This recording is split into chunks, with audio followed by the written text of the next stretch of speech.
उत्तर चिव ते श्री क्षेत्र एकविरा येथे पालखी सोहळा जात आहे, बघू शकता.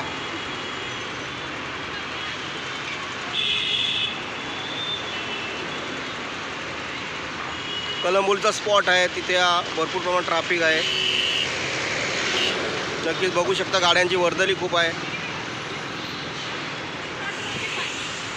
काही महिला भगिनी देखील आहे तिथेची.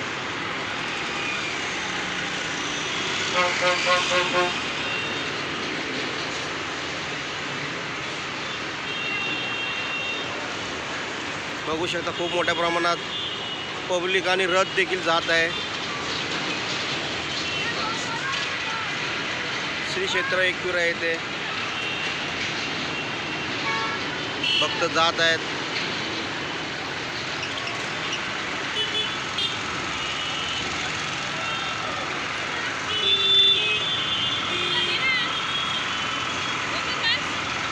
कॅमेरामॅन दिलीप गायकवाड सोबत सागर पाटील, महाराष्ट्राचा आवाज.